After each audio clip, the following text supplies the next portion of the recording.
And what I want to talk about today is 1990 and your 1990. But before we talk about your 1990, we got to talk about last Wednesday.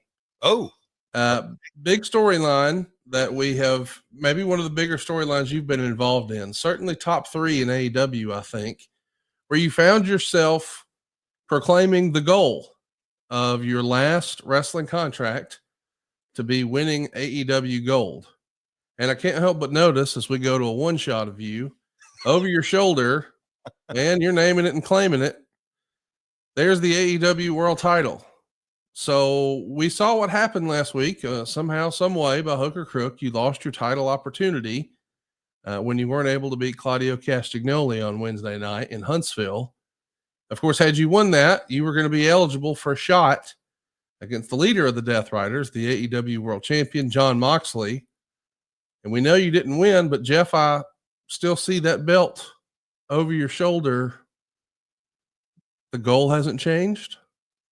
So Connie, I wasn't even going to even bring that up, but as a observant partner, good for you. Oh man, where'd I start? Conrad, that is in my world, pardon the pun, but you know, I am a contracted AEW talent, and I believe every male talent should have a goal.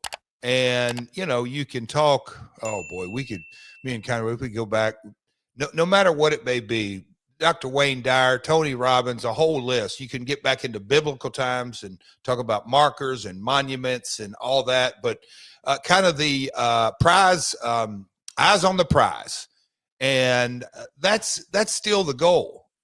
But I'm going to kind of jump off into this, Conrad, because I've kind of obviously had a lot of time to think over the last, I'll say 48 hours. Went from Huntsville, came home, and then we had Top Guy Weekend and the show I did Saturday night, and we'll chat on that. But as it pertains to AEW, Conrad, maybe we'll go back in time a little bit. I knew beyond a shadow of a doubt, when I announced that January 1st, I knew that it would ruffle some feathers. That's kind of par for the course in my career. Wait, what would ruffle feathers? That you re-signed your contract, or that you had a goal? That I had a goal. That I had a goal. But look, if you guys think that MJF, if you think this is strictly storyline purposes, you don't know MJF. You know, go ask him, maybe more importantly that, go ask the people around him how fixated he is on the AEW World title. Does he truly believe he could be a one-hit wonder? There's no doubt in my mind. I got that from him. Just the offhanded talks that I've had with him through the last year or so. So I knew it'd ruffle feathers. MJF was an easy. The Moxley Death Riders, I think they showed a bit of their cards. Do I think that Moxley was really concerned that Claudio couldn't handle me? No, I don't believe that. Do I think I can beat Claudio Castagnoli? I don't have to beat him 10 out of 10 times. Do I think I can beat him 5 out of 10 times? No, I don't. I only need to beat him once. That didn't happen. But Moxley showing up, Wheeler showing up, to me, that kind of tipped their cards, but I also think they were sending a message to all involved. But let's back up all the way to really November, December in the contract situation. And Jay, my partner, he obviously stays out of my business from a legal and contractual standpoint, out of respect, and all of us do that. But when I went to him and I said, hey, man, because there was a little bit in the back of my mind, am I going to resign? Am I going to do something different? But once we got into negotiations, and I went to him, I said, hey, man, I feel confident that we're going to agree on something here. But, man, let's talk goals. And Jay just kind of flipped it around on me and said, hey, man, what is your goal? And I just said, in a lot of ways, Jay, I've become more and more laser focused on AEW Gold. And he goes, that's what I like to hear.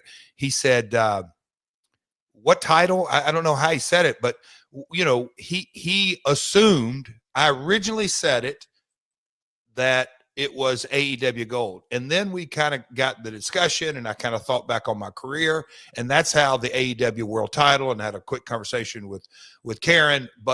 And I mentioned it last week or 2 weeks ago that I've had different conversations with different Hall of Famers, both in and outside of AEW, and they're like, hey, man, it's kind of the story of your entire career. Walked out on Vince. Oh, you'll never be back there. Yep, went back. Walked out on Bischoff. Oh, man, WCW will never have you back. You're going to do what? You're going to start your own wrestling company? That is insane.